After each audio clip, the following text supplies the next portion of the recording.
पंचवटी हा आपल्या नाशिकचा केंद्रबिंदू आहे आणि जिथे कुंभमेळा पण आता भरतोय. तर अशा या प्रभागात काय काय वेगवेगळे चॅलेंजेस आहेत?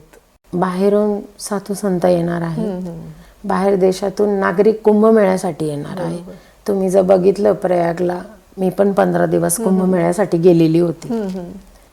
तर त्यांनी केलेलं काम आणि त्यांच्याकडे असलेलं क्षेत्र, त्या क्षेत्रामध्ये आणि नाशिकच्या क्षेत्रामध्ये खूप तफावत आहे.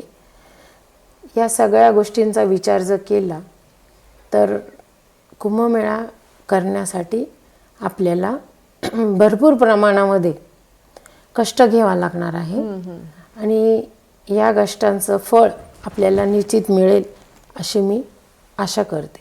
या प्रभागामध्ये कुंभमेळा असल्यामुळे इथे जे स्थानिक नागरिक आहे यांना कशा प्रकारे आपल्याला प्रोटेक्ट करता येईल किंवा त्यांची जी रूटीन आहे सकाळची, जे कोणी जॉबला जातं त्यांना कशा प्रकारे आपल्याला मदत करता येईल याची सगळी काळजी आपल्याला घ्यावी लागणार आहे.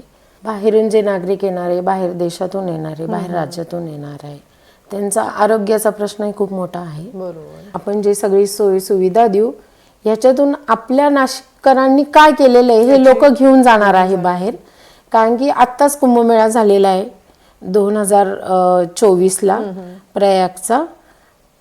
तो कुंभमेळा आणि नाशिकचा कुंभमेळा याच्यामध्ये भरपूर प्रमाणात लोक सांगतील की तिथं अशा सुविधा होत्या, नाशिकला अशा होत्या, तर जेणेकरून आपण त्यांच्यापेक्षा पण बेस्ट देण्याचा प्रयत्न करू. पेटू दे शिवसेनेची मशाल, पेटू दे शिवसेनेची मशाल.